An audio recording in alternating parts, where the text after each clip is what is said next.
साथियों नमस्कार। जैसे कि आपको पता है कि हम साइंस सीरीज के अंतर्गत 25 क्वेश्चंस विज्ञान श्रृंखला विज्ञान का लेकर आते हैं। आज भी हम 25 क्वेश्चन का डिस्कशन करेंगे और बढ़ते हैं इसी बीच आगे।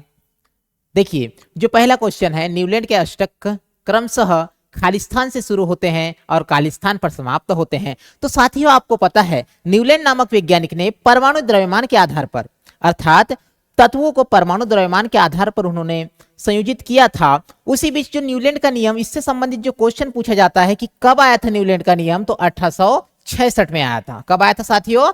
1866 में आया था। न्यूलैंड नामक वैज्ञानिक ने जो 1866 में नियम दिया था, न्यूलैंड का अष्टक नियम, उस समय तक कितने तत्व की खोज हो चुकी थी? तो कितने तत्व की खोज साथियों? 56 तत्व की खोज हुई थी। अब इसमें पहला जो तत्व था, इसमें पहला तत्व कौन सा था? तो हाइड्रोजन था। जबकि अंतिम तत्व कौन सा था साथियों? थोरियम था। इस प्रकार हमारे न्यूलैंड के अष्टक क्रमशः खालिस्तान से शुरू होते हैं तो हाइड्रोजन से शुरू होते हैं, और खालिस्तान पर समाप्त होते हैं तो थोरियम पर समाप्त होते हैं। हमारा बेस्ट आंसर होगा ऑप्शन बी। और इससे संबंधित क्वेश्चन जो है, न्यूलैंड का अष्टक नियम कहां तक लागू होता है, अर्थात किस परमाणु क्रमांक तक लागू होता है या किस तत्व तक लागू होता है? तो साथियों, यहां पर भी आप याद रखना कि कैल्शियम तत्व तक न्यूलैंड का अष्टक नियम लागू होता है। साथ में न्यूलैंड का अष्टक नियम किस पर आधारित है? तो याद रखिएगा, संगीत के 7 स्वर पर आधारित है। किसके ऊपर? संगीत के 7 स्वर के ऊपर आधारित है, जिसे आप कहते हैं सा रे गा मा पा धा नी सा। इसका अर्थ होता है कि जो पहला तत्व होगा वो अपने 8वें तत्व से समान गुण प्रदर्शित करेगा। बढ़ते हैं साथियों आगे सेकंड क्वेश्चन की ओर। देखिए, यदि किसी चालक के टर्मिनलों के बीच 5 वोल्ट का विभवांतर आरोपित करने पर उसमें 2.5 मिली, इसका अर्थ है साथियों मिली एम्पियर की धारा उत्पन्न होती है, तो चालक का प्रतिरोध ओम में ज्ञात कीजिए। अब जैसे कि आप जानते हैं कि चालक का प्रतिरोध अर्थात ओम का नियम लगेगा साथियों यहां पर। तो ओम का नियम जो होता है V अनुक्रमानुपाती I, अर्थात किसी परिपथ में उनके सिरों के बीच उत्पन्न विभवांतर उसमें प्रवाहित धारा I के अनुक्रमानुपाती होता है। तो इसे हम जब हल करते हैं तो V is equal to IR आता है, जहां पर R इस अनुक्रमानुपाती चिन्ह को हटाने के लिए लगाया गया है। इस R को कहा जाता है प्रतिरोध, और इस प्रतिरोध को ही हम कहते हैं क्या? नियतांक। क्या कहते हैं साथियों? नियतांक। इसी को कहा जाता है नियतांक। तो इस प्रतिरोध का मान ज्ञात करने के लिए हमें करना पड़ेगा V/I। अब यहां पर साथियों देखिए कौन सा डेटा दिया है हमारे पास। एक तो दिया है वोल्ट यानी कि वोल्टेज का मान, और एक दिया है धारा, और धारा किसमें दिया है साथियों? मिली एम्पियर में। तो हमें याद करना है R is equal to voltage का मान रख दीजिए 5/I का मान कितना है? तो I का मान है यहां पर 2.5 मिली एम्पियर। 2.5 milli ampere. इसे जब हल करेंगे तो 5/2.5 इंटू 1 मिली बराबर होता है 10⁻³ मीटर, और यहां पर होता है क्या? एम्पियर। तो आप इसे हल कर दीजिए तो 2.5 दूनी होता है 5।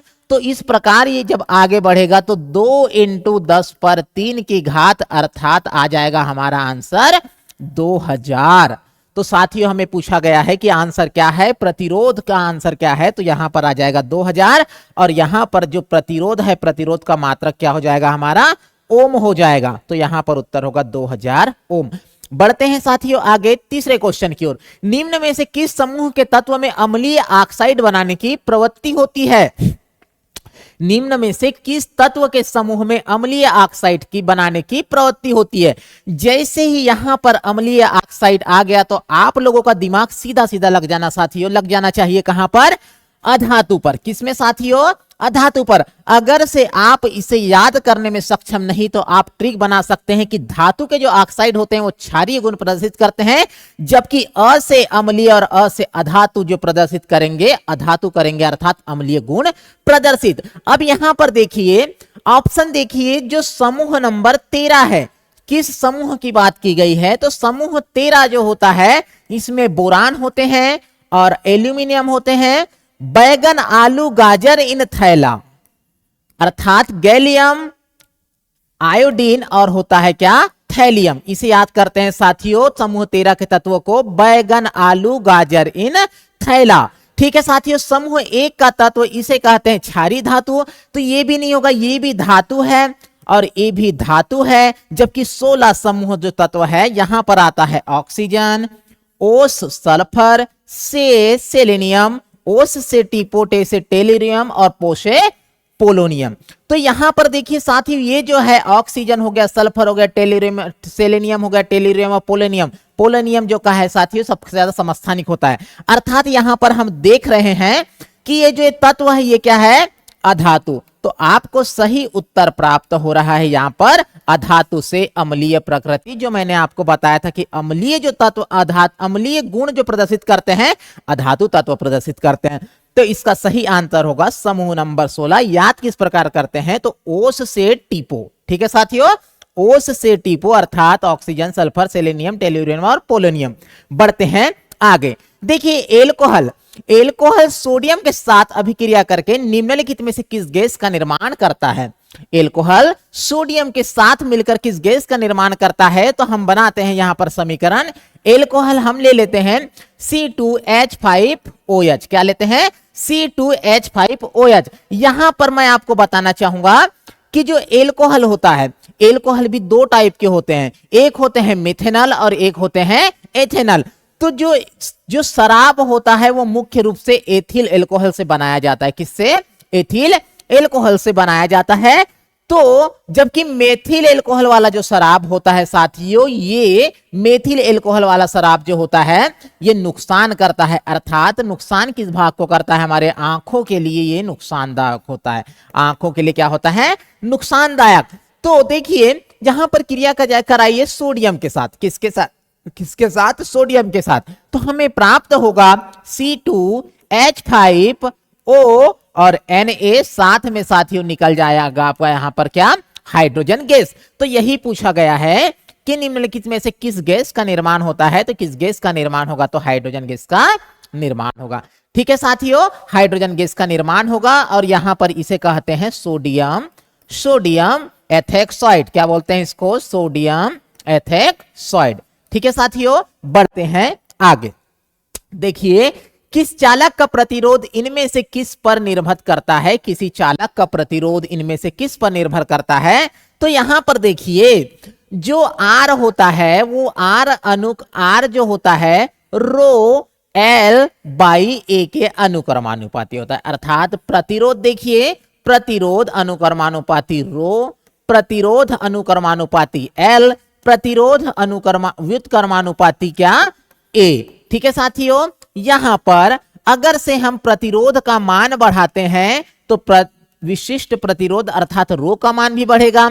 यहां अगर से हम प्रतिरोध का मान बढ़ाते हैं तो लंबाई में भी मान बढ़ेगा। अगर से हम प्रतिरोध बढ़ाना चाहते हैं तो हमें इसका मान क्या करना होगा, कम करना होगा, क्योंकि ये व्युत्क्रमानुपाती है। अगर से हमें प्रतिरोध कम करना है तो इसका मान क्या करना पड़ेगा, बढ़ाना पड़ेगा, क्योंकि ये व्युत्क्रमानुपाती है साथियों।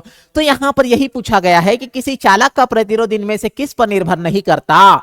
तो देखिए साथियों, चालक के अनुप्रस्थ काट के क्षेत्रफल तो बिल्कुल निर्भर करता है चालक के अनुप्रस्थ काट के क्षेत्रफल पर, अर्थात ए पर। चालक का तापमान, अब चालक का तापमान पर भी निर्भर करता है, क्योंकि ये जो रो होता है इसे कहते हैं प्रतिरोधकता। क्या कहते हैं साथियों, प्रतिरोधकता। और ये जो प्रतिरोधकता है ये दो चीजों पर निर्भर करता है, एक होता है टेम्परेचर पर निर्भर करता है, जबकि दूसरा नंबर में पदार्थ की प्रकृति पर। किस पर, पदार्थ की प्रकृति पर भी ये निर्भर करता है। इस प्रकार चालक का तापमान भी हमारा आंसर सही होगा। चालक से होकर प्रवाहित होने वाली धारा, यहां पर साथियों आप लोग देख रहे हैं कि कहीं से कहीं तक धारा का मान नहीं आया है, तो ये किस पर निर्भर नहीं करता, निर्भर नहीं करता किस पर, चालक से प्रवाहित होने वाली धारा पर। ठीक है दोस्तों, जबकि चालक की लंबाई पर निर्भर कर रहा है, क्योंकि आर अनुक्रमानुपाती एल है। बढ़ते हैं आगे। रंगहीन लवक क्या कहलाते हैं, रंगहीन लवक क्या कहलाते हैं। तो रंगहीन लवक अर्थात किससे है ये, रंगहीन मतलब होता है ल्यूकोप्लास्ट। क्या कहते हैं साथियों, ल्यूकोप्लास्ट। प्लास्ट, जो रंगहीन लवक होते हैं वो पेड़ पौधे में कहाँ पाए जाते हैं? तो याद रखना, जो रंगहीन लवक होते हैं पेड़ पौधे में, रंगहीन अर्थात श्वेत वाला भाग, अब श्वेत वाला भाग आपको पता ही है कहाँ पाया जाता है, तो ये जड़ों में पाए जाते हैं, छाल में पाए जाते हैं। ठीक है साथियों, अब ये जो ल्यूकोप्लास्ट होता है इसका मुख्य रूप से कार्य क्या होता है? तो साथियों बताना चाहूंगा कि जो ल्यूकोप्लास्ट होता है इसका मुख्य कार्य क्या होता है? भोजन को संग्रहित करना। क्या होता है? भोजन को संग्रहित करना। क्या होता है? भोजन को संग्रहित करना। ठीक है दोस्तों, बढ़ते हैं, देखते हैं भी।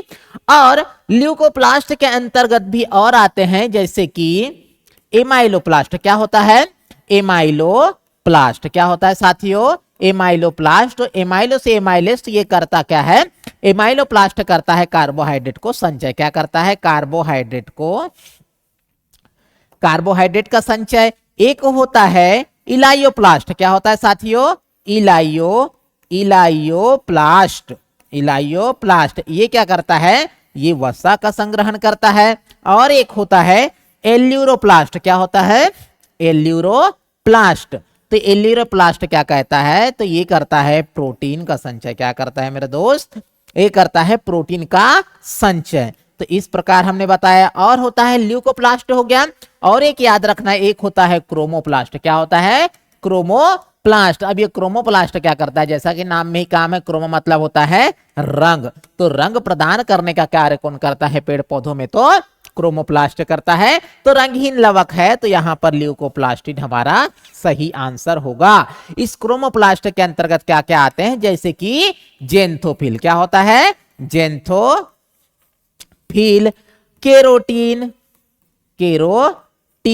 जेंथोफिल में क्या होता है? तो गेहूं का पीला रंग जेंथोफिल नामक वर्णक के कारण होता है। गाजर का जो नारंगी रंग होता है वो किसके कारण होता है? तो केरोटीन के कारण होता है। और ऐसे बहुत सारे फैक्ट है साथियों।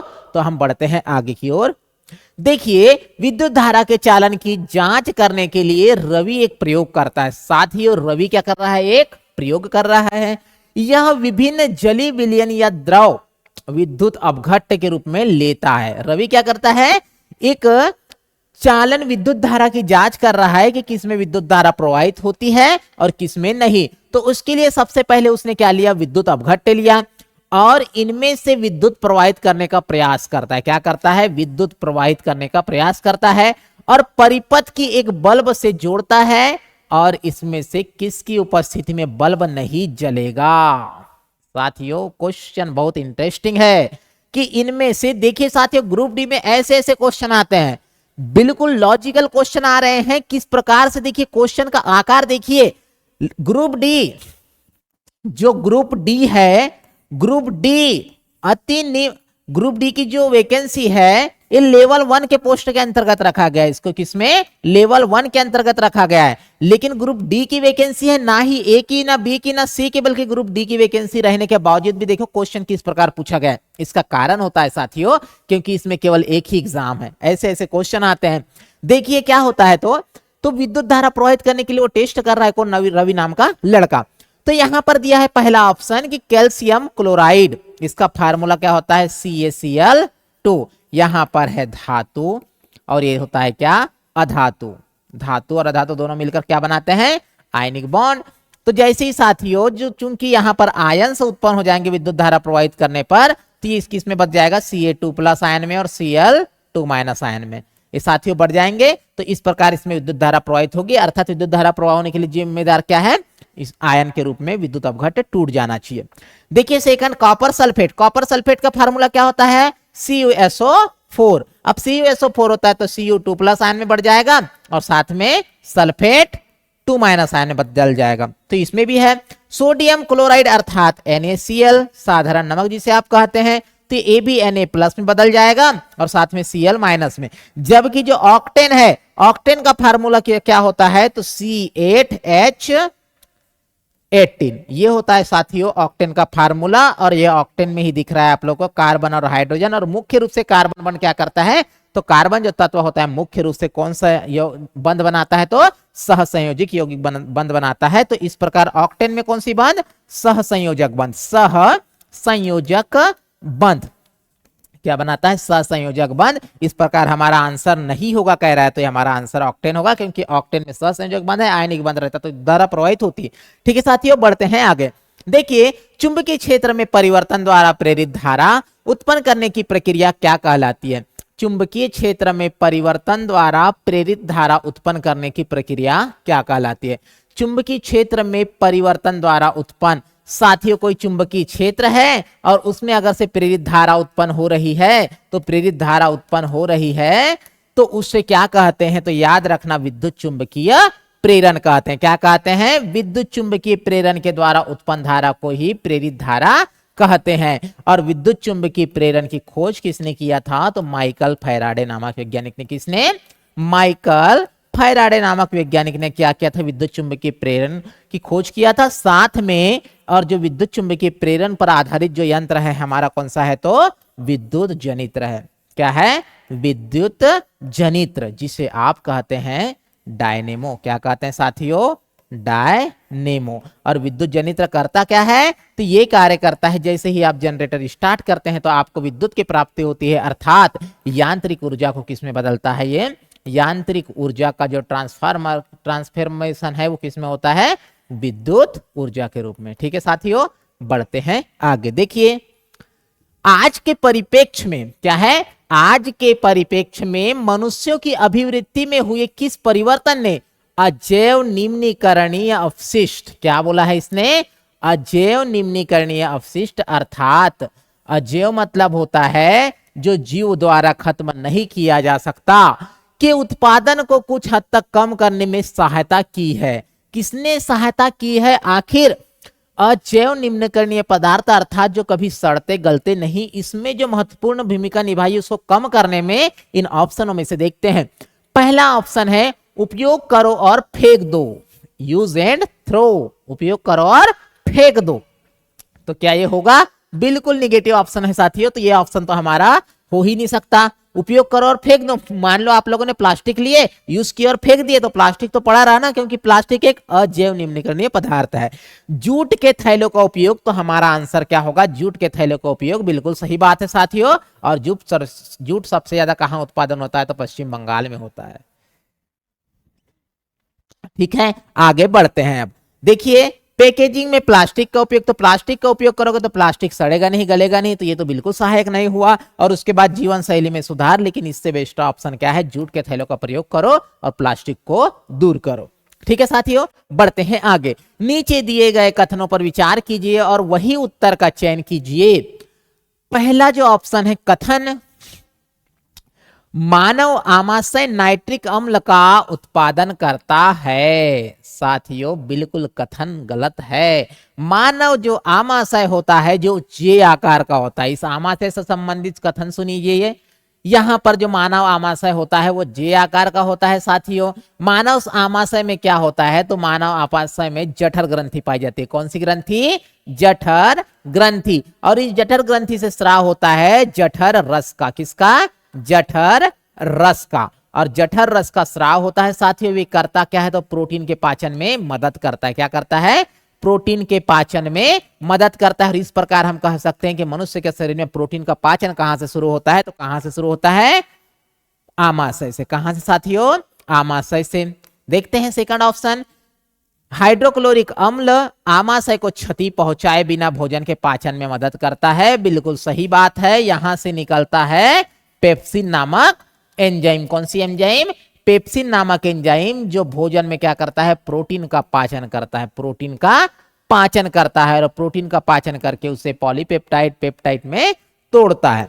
ठीक है साथियों, और यहां पर इस पेप्सिन के साथ और एक एंजाइम का सिक्रेशन होता है जिसे कहते हैं रेनिन नामक एंजाइम। क्या कहते हैं, रेनिन नामक एंजाइम। और इस रेनिन नामक एंजाइम का कार्य होता है दूध का पाचन करना। किसका, दूध का पाचन करना। और जानकारी के लिए बता दूं साथियों, रेनिन नामक एंजाइम लगभग 8 साल तक एक्टिव होता है, उसके बाद नहीं होता ज्यादातर। ठीक है साथियों, क्योंकि बच्चों के लिए आवश्यक होता है, इसलिए दूध का पाचन करता है कौन, रेनिन नामक एंजाइम। तो यहां पर देखिए भोजन का पाचन करता है, तो केवल और केवल 2 ऑप्शन सही है, केवल कथन 2 सही है, पहला ऑप्शन तो गलत है। ठीक है, आगे बढ़ते हैं। देखिए 100 ओम प्रतिरोध वाले एक धातु का तार को मोड़कर तार की लंबाई के बराबर परिधि वाला एक वृत्त बनाया जाता है। वृत्त के दो व्यासतः सम्मुख बिंदुओं के बीच तुल्य प्रतिरोध ज्ञात कीजिए।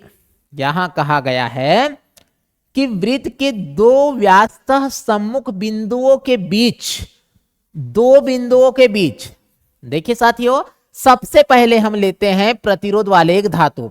एक धातु है और उस धातु का जो प्रतिरोध है वो कितना है, 100 ओम है। ठीक है, एक धातु ले लिए, इतना बड़ा मान लीजिए धातु हो गया। तार को मोड़कर तार की लंबाई के बराबर परिधि वाला एक वृत्त बनाते हैं। इसी से हमने बना लिए क्या, एक वृत्त बना लिए साथियों। वृत्त के दो व्यासतः सम्मुख बिंदुओं के बीच तुल्य प्रतिरोध ज्ञात कीजिए। देखना, यहां पर मान लीजिए एक बिंदु है और इस व्यास के बारे में बताया गया है, तो यहां पर मान लेते हैं हम सेकंड बिंदु है। ठीक है साथियों, हाँ।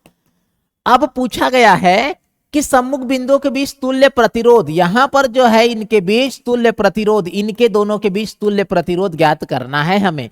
तो हमारा जो धातु था वो कितने का था, 100 ओम का। तो इधर 50 ओम बदल गया साथियों और यहां पर कितना हो गया, 50 ओम।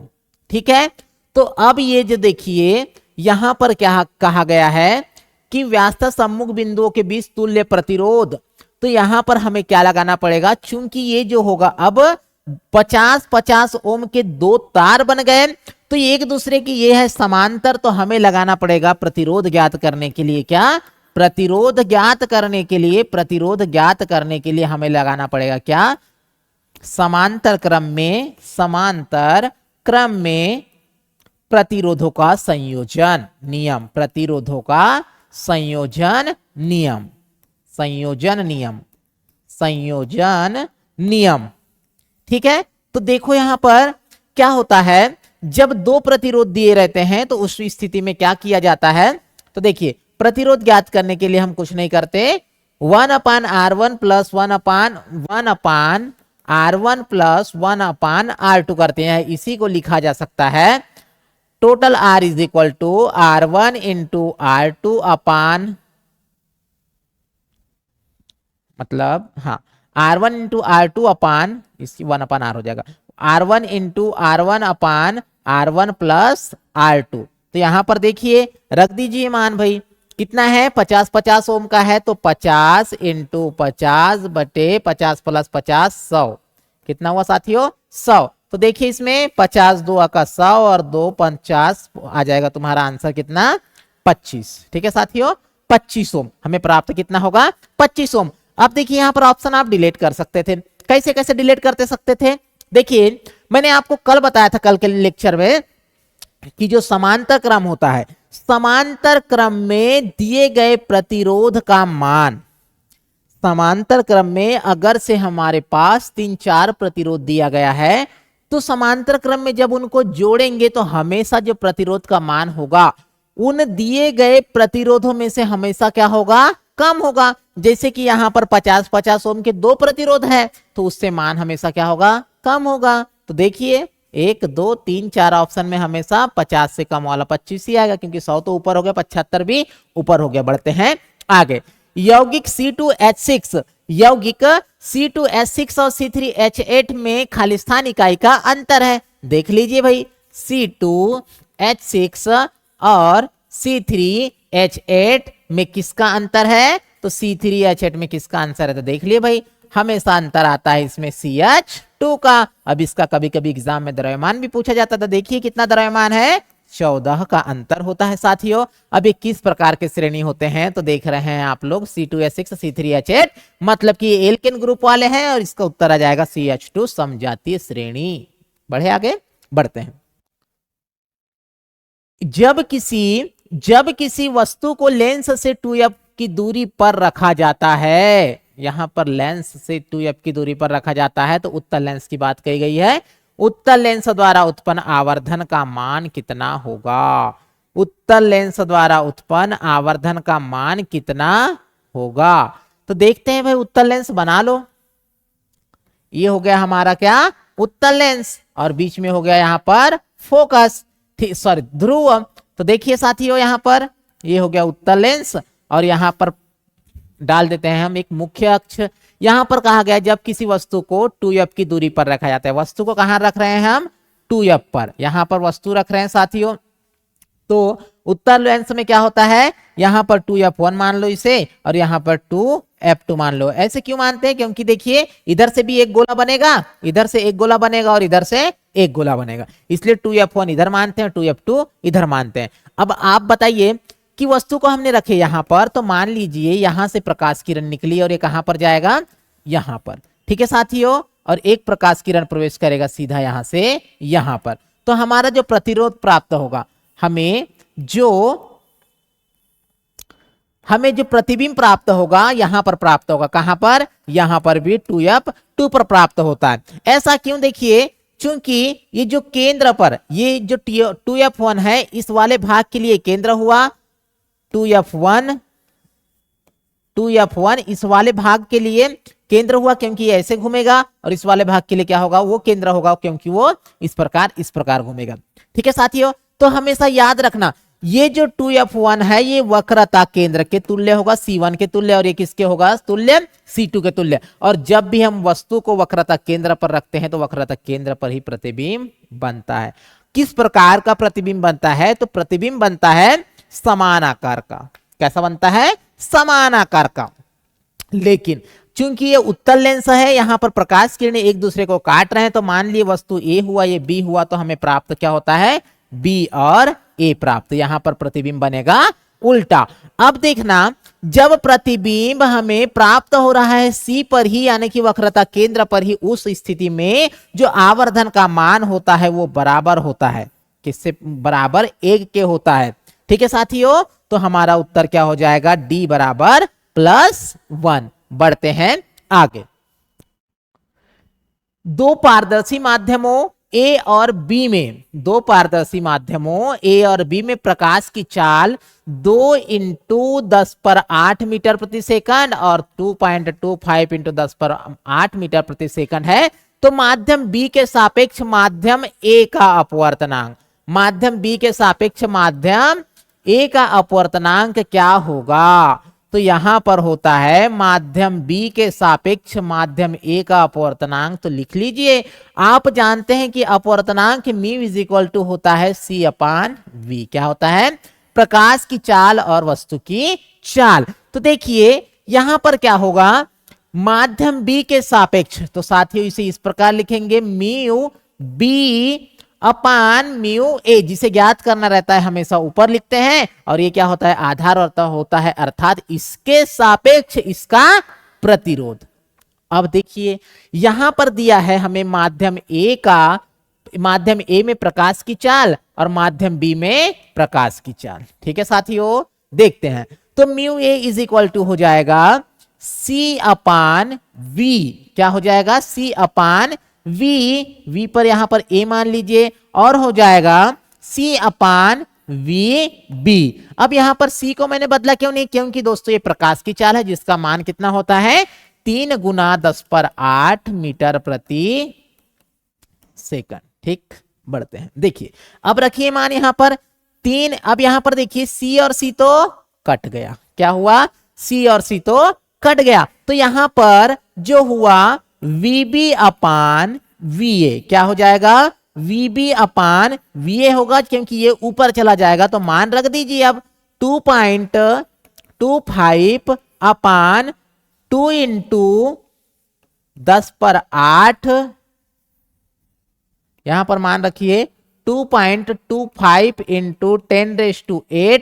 10⁸ 2 × 10⁸। तो 10⁸ तो क्या हो गया, कट गया। अब बचा हमें क्या, तो 2 कितना होगा, 1.125 है कि साथियों ऑप्शन में, बिल्कुल हमारा क्या आंसर हो गया, ऑप्शन ए। बढ़ते हैं आगे। अधिकांश जंतुओं में समन्वित गतिविधि है, अर्थात इस क्वेश्चन का अर्थ क्या है, इस क्वेश्चन का अर्थ है कि जंतुओं में जंतु गति किस प्रकार करते हैं, किस किस सहायता से, अर्थात किस किस ऑर्गन की सहायता से क्या करते हैं, वो गति करते हैं। देखते हैं केवल तंत्रिका तंत्र से नहीं साथियों, तंत्रिका तंत्र क्या करता है, न्यूरॉन्स हमारे हमारे शरीर को सिग्नल देने का कार्य करता है, तो ये हमारा आंसर नहीं होगा। दूसरा नंबर में है पेशी कंकाल और तंत्रिका तंत्र। तो पेशी कंकाल और तंत्रिका तंत्र तो हमारा आंसर अभी देखते हैं, और आगे कंकाल तंत्र और तंत्रिका इन दोनों के द्वारा ही नहीं कर सकते स्थानापन्न गति, और पेशी तंत्र नहीं, तो हमारा आंसर क्या होगा, पेशी। पेशी क्या करते हैं, तो पेशी हमारे शरीर के लिए बहुत आवश्यक होते हैं, क्योंकि इनके बिना जीवन संभव नहीं है, एक लेयर है। कंकाल की सहायता से कंकाल अस्थिर, क्योंकि ये क्या है, एक संयोजी उत्तक है, एक अंग को दूसरे अंग से जोड़ते हैं, हम हाथ पैर हिला पा रहे हैं इसी के कारण। तंत्रिका तंत्र भी आवश्यक होता है, क्योंकि ये हमारे शरीर को सिग्नल देने का कार्य करते हैं। मान लीजिए हमारे हाथ कहीं कट गया है, तो उसको बंद रखने के लिए क्या चाहिए, तंत्रिका तंत्र से हमको सिग्नल चाहिए कि आप इसे बंद कीजिए। ठीक है साथियों, बढ़ते हैं आगे।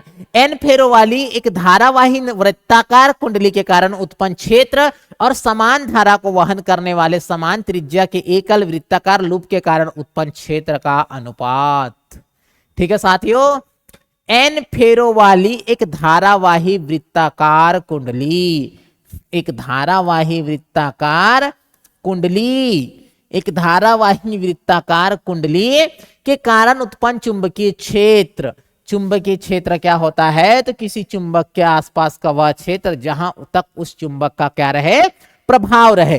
तो देखिए क्या होता है इसमें, एन फेरो वाली एक चुंबक, तो आपको पता है जो चुंबकीय क्षेत्र बी होता है वो अनुक्रमानुपाती होता है चुंबकीय क्षेत्र में फेरो की, जो चुंबकीय क्षेत्र की तीव्रता बी जो होता है अनुक्रमानुपाती होता है क्या, उस कुंडली में लपेटे गए फेरों की संख्या और उसमें प्रवाहित होने वाली धारा के अनुक्रमानुपाती होता है। तो देखिए इसमें क्या पूछा गया है, एन फेरो वाली एक धारावाही वृत्ताकार कुंडली के कारण उत्पन्न चुंबकीय क्षेत्र समान धारा को वहन करने वाले समान त्रिज्या के एकल, मतलब कि पहला जो कुंडली हुआ उसमें धारा मान लो आई है, तो सेकंड वाले में भी क्या हुआ, धारा आई है, त्रिज्या भी साथियों समान है, R1 बराबर R1, और उसके अलावा केवल फेरों की संख्या में बदलाव किया गया है, यहाँ n फेरा है, जबकि यहाँ पर क्या है, एकल वृत्ताकार लूप, अर्थात एकल वृत्ताकार लूप कहने का मतलब इसमें कितना फेरा है, तो केवल एक फेरा है, जबकि इसमें n फेरा है। तो रख दीजिए साथियों, B1 upon B2 is equal to N1 upon N2। तो यहां पर हो जाएगा B1 upon B2 is equal to N1 का मान है N और है क्या, N2 का मान है 1। तो आंसर क्या हो जाएगा, N अनुपात 1। बढ़ते हैं आगे।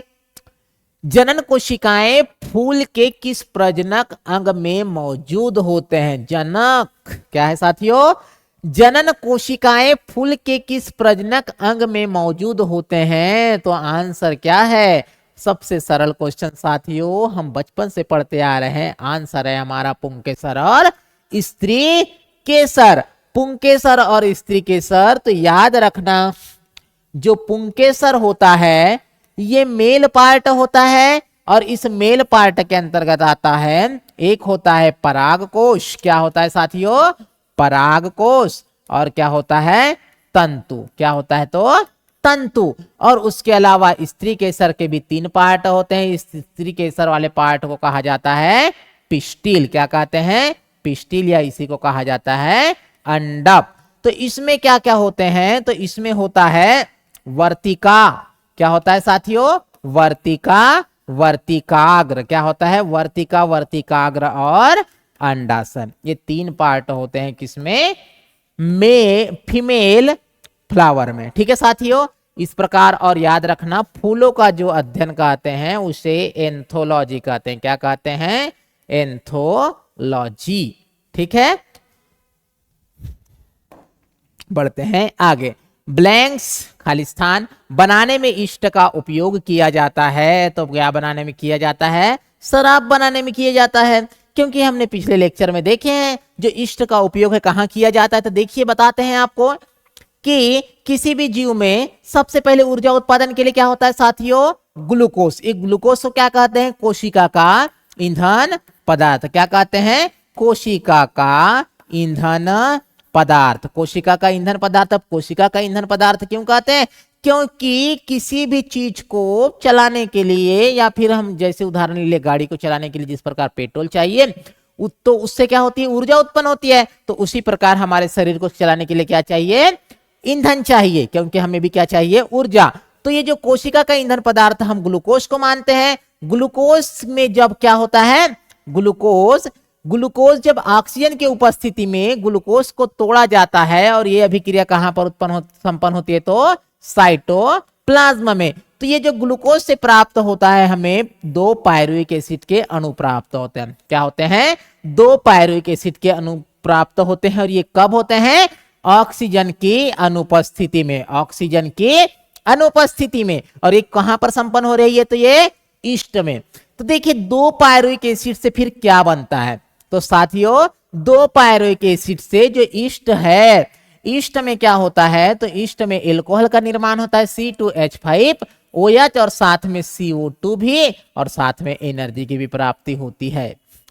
तो ये जो C2H5 है, इसी से तो बनाया जाता है, इसी को तो कहते हैं हम शराब। तो इस प्रक्रिया को ही हम क्या कहते हैं, किण्वन। क्या कहते हैं, किण्वन। और ये किस में संपन्न होती है, तो ऑक्सीजन की अनुपस्थिति में। ठीक है मेरे दोस्तों, और बता देते हैं, मान लीजिए अब देखिए ये जो ग्लूकोज है वो साइटोप्लाज्म, तो हमारे भी शरीर में साइटोप्लाज्म है। तो यहां पर 2 पायरुविक एसिड का निर्माण हुआ, और एक पायरुविक एसिड में होता है कार्बन कार्बन के 3 कार्बन। क्या होते हैं साथियों, 3 कार्बन के अणु पाए जाते हैं। किसमें, 3 कार्बन के अणु पाए जाते हैं पायरुविक एसिड में। मनुष्य में क्या होता है, तो इस पायरुविक एसिड को मान लीजिए, मनुष्य में पायरुविक एसिड का निर्माण हो चुका है। ये प्रक्रिया कहां पर संपन्न हो चुकी है, साइटोप्लाज्म अर्थात कोशिका द्रव्य में। अब यहां पर समझना ये आवश्यक है कि मान लीजिए कि मनुष्य को थोड़ा बहुत ऑक्सीजन प्राप्त हो गया ग्लूकोज के टूटने के बाद। जो पायरुविक एसिड है, पायरुविक एसिड को थोड़ा सा ऑक्सीजन प्राप्त हो गया, लेक ऑफ ऑक्सीजन प्राप्त हुआ, तो ये जो पायरुविक एसिड है किस में बदलेगा साथियों, लैक्टिक एसिड में। किस में बदलेगा, लैक्टिक एसिड में। लैक्टिक एसिड में बदलता है, साथ में यहां पर भी थोड़ी बहुत मात्रा में ऊर्जा उत्पन्न होती है। तो ये जो लैक्टिक एसिड होता है, लैक्टिक एसिड करता क्या है, तो लैक्टिक एसिड जो है हमारे मांसपेशियों में जमा हो जाता है, और मांसपेशियों में जमा होने के बाद वो क्या करता है, ऐंठन उत्पन्न करता है, दर्द उत्पन्न करता है, थकान महसूस होती है। और इस स्थिति में क्या होता है, और बता रहे हैं आपको कि जब आप हार्ड वर्क करते हैं उस स्थिति में भी जितना हमारे शरीर को ऑक्सीजन चाहिए होता है, अगर से वो ऑक्सीजन प्राप्त नहीं हुआ, तो उस स्थिति में भी हमारे ग्लूकोज से पायरुविक एसिड से लैक्टिक एसिड का जमा होता है, जो हमारे ऐंठन के लिए जिम्मेदार होता है। ठीक है साथियों, अब उसके अलावा अब मान लीजिए यहां पर मैंने क्या बताया, लेक ऑफ ऑक्सीजन। क्या होता है, लेक ऑफ ऑक्सीजन। अब मान लीजिए कि ऑक्सीजन की पूरी मेरे को प्राप्त होती है, प्राप्ति, तो इस पायरुविक एसिड से बनता क्या है, पायरुविक एसिड से बनेगा CO2, और CO2 के बाद बनेगा जल, और हमारे शरीर को पूर्ण रूप से एनर्जी की प्राप्ति होती है ATP के रूप में। कितने ATP इससे प्राप्त होती है, हमें कुल मिलाकर 38 ATP की ऊर्जा की प्राप्ति होती है। और इस 38 ATP में क्या शामिल है, यहाँ का 2 ATP शामिल है, और यहाँ पर टोटल एनर्जी 4 ATP उत्पन्न होती है। तो आपको इतना ही याद रखना है कि ग्लूकोज के अपघटन के दौरान टोटल कितनी ATP ऊर्जा की प्राप्ति होती है, तो 38 ATP ऊर्जा की प्राप्ति होती है। अब आपके मन में सवाल आएगा कि जो CO2 होता है, इस CO2 का क्या होगा, तो साथियों जो CO2 होता है वो हमारे रक्त के साथ घुलकर हमारे फेफड़ा के द्वारा शरीर से बाहर कर दिया जाता है। और सबसे ज्यादा CO2 का परिवहन किस रूप में होता है, तो बाइकार्बोनेट्स के रूप में होता है। ठीक है साथियों, बढ़े आगे बढ़ते हैं। देखिए निम्नलिखित में से कौन सा पौधों में संग्रहित कार्बोहाइड्रेट है, निम्नलिखित में से कौन सा पौधों में संग्रहित कार्बोहाइड्रेट है, तो मेरे दोस्त, मेरे साथी, मेरे भाई सुनो, निम्नलिखित में से कौन सा पौधों में संग्रहित कार्बोहाइड्रेट है, तो याद रखना स्टार्च पेड़ पौधों के रूप में संग्रहित होता है। और जो स्टार्च होता है इसका उपयोग क्या करते हैं, तो स्टार्च का उपयोग करते हैं हम कैप्सूल का बाहरी आवरण बनाने के लिए, कैप्सूल का बाहरी आवरण बनाने के लिए। अब जो स्टार्च पाया जाता है सर्वाधिक कहां पाया जाता है, तो आलू में पाया जाता है। स्टार्च कौन सा कार्बोहाइड्रेट है, तो याद रखिएगा पॉलीसेकेराइड कार्बोहाइड्रेट है, पॉलीसेकेराइड कार्बोहाइड्रेट है। जो स्टार्च का निर्माण हुआ है, तो निर्माण किससे हुआ है, तो स्टार्च का निर्माण हुआ है ग्लूकोज के बहुत सारे बहुलक से निर्माण हुआ है किसका? स्टार्च का। अब स्टार्च के रूप में भोजन संचित रहता है पेड़ पौधों में, किसमें? भोजन संचित रहता है पेड़ पौधों में, भोजन के रूप में संचित रहता है क्या? स्टार्च। और बताए इसके बारे में तो याद रखना, एनिमल, एनिमल का स्टार्च किसे कहा जाता है? एनिमल का, एनिमल स्टार्च किसे कहते हैं? अर्थात जंतु स्टार्च किसे कहते हैं? तो कहते हैं हम ग्लाइकोजन को। किसे कहते हैं? ग्लाइकोजन को। अभी ग्लाइकोजन क्या होता है? तो ग्लाइकोजन जो होता है हमारे शरीर में ग्लूकोज ग्लाइकोजन के रूप में संचित होता है। और ये भी जो ग्लाइकोजन है इसका स्रोत क्या होता है साथियों? यकृत। क्या होता है? यकृत। और ये जो होता है ये भी हमारा पॉलीसेकेराइड कार्बोहाइड्रेट होता है। क्या होता है? पॉलीसेकेराइड कार्बोहाइड्रेट होता है। देखिए ग्लाइकोजन के बारे में बता के हो गया। सुक्रोज किस में पाया जाता है? तो याद रखना गन्ना में पाया जाता है सुक्रोज। और जो सुक्रोज होता है ये होता है डाइसेकेराइड। क्या होता है साथियों? डाइसेकेराइड। और सुक्रोज को क्या कहा जाता है? तो इसे कहते हैं व्यापारिक शर्करा। क्या कहते हैं? व्यापारिक शर्करा कहते हैं। रसोई घर की शर्करा कहते हैं, रसोई घर की शर्करा कहते हैं। और सुक्रोज के रूप में पेड़ पौधे जो भोजन स्टार्च के रूप में संचित करते हैं, सुक्रोज के रूप में क्या होता है? ये प्रवाहित होता है। ठीक है साथियों, सुक्रोज की फॉर्म में ये प्रवाहित होता है। बढ़ते हैं आगे।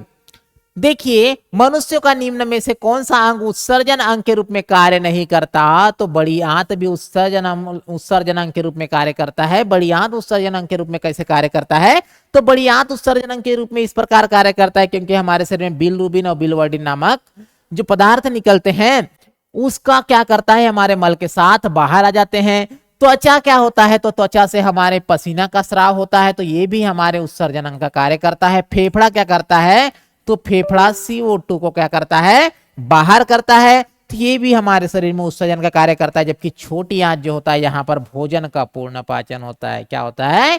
भोजन का पूर्ण पाचन होता है। और मानव शरीर में जो छोटी आंत है इसकी लंबाई सबसे ज्यादा होती है। छोटी आंत की लंबाई, इसकी लंबाई सबसे ज्यादा होती है, लगभग 6 से 7 मीटर होता है। और यहीं पर भोजन का पूर्ण पाचन होता है। क्या होता है? भोजन का पूर्ण पाचन होता है। और छोटी आंत में भी 3 पार्ट होते हैं, एक होता है ग्रहणी, एक होता है मध्यांत्र, एक होता है शेषांत्र। ठीक है साथियों, बढ़ते हैं आगे।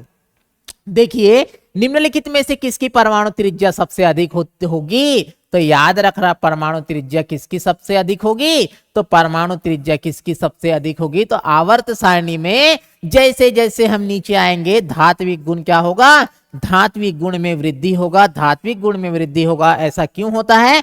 क्योंकि बाहरी कक्षक वाले इलेक्ट्रॉन पर क्या होगा?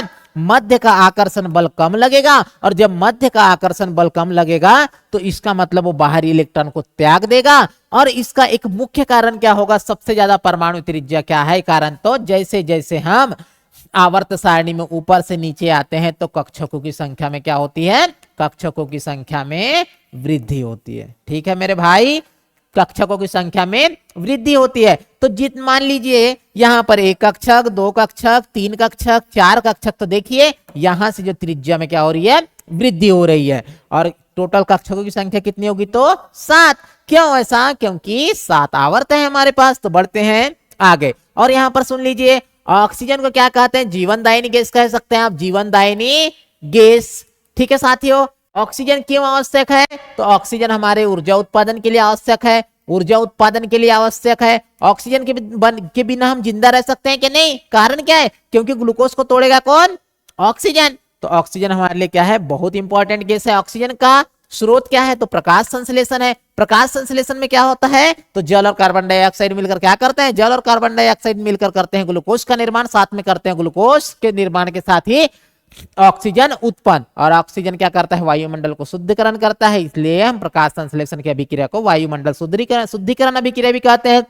ठीक है साथियों, दूसरा नंबर में जो क्लोरीन। क्लोरीन का उपयोग कहाँ किया जाता है? तो क्लोरीन का उपयोग करते हैं हम जल को शुद्ध करने में, रोगाणु जीवाणु को मारने के लिए, पानी को शुद्ध करने के लिए। फ्लोरीन का उपयोग कहाँ करते हैं? तो फ्लोरीन का उपयोग किया जाता है टूथपेस्ट में, क्योंकि ये हमारे दांतों के क्षरण को रोकता है। उसके अलावा आयोडीन क्या होता है? तो आयोडीन के बारे में हमारा आंसर है, आयोडीन से हमारे क्या होता है? शरीर में घेंगा रोग से हम मुक्ति पाते हैं। ठीक है साथियों, बढ़ते हैं आगे, निम्न में से कौन सा एक सोडियम का रासायनिक प्रतीक है? तो सोडियम का रासायनिक प्रतीक है क्या? Na। Na है हमारा सोडियम का रासायनिक प्रतीक। ये होता है एल्यूमिनियम, ये होता है कैल्शियम, ये होता है जिंक। जिंक की कमी से हमारे शरीर में क्या होता है? तो जिंक की कमी से डाइजेशन नामक रोग होता है, जिसमें व्यक्ति पहचान नहीं कर पाता स्वाद का। कैल्शियम क्या होता है? तो कैल्शियम की अधिकता से टिटेनी नामक रोग होता है। जबकि सोडियम क्या करता है? तो याद रखना क्या है, सोडियम के बारे में यूज अभी नहीं, चले ठीक है। और उसके बाद एल्यूमिनियम क्या है? तो एल्यूमिनियम के बारे में याद रखना, इसका परमाणु क्रमांक 13 होता है, सोडियम का परमाणु क्रमांक 11 होता है। ठीक है साथियों, हो गया। आज हमारे यहाँ 25 क्वेश्चन कंप्लीट होता है अब यहाँ पर, और हम मिलते हैं आपसे कल। थैंक यू दोस्तों।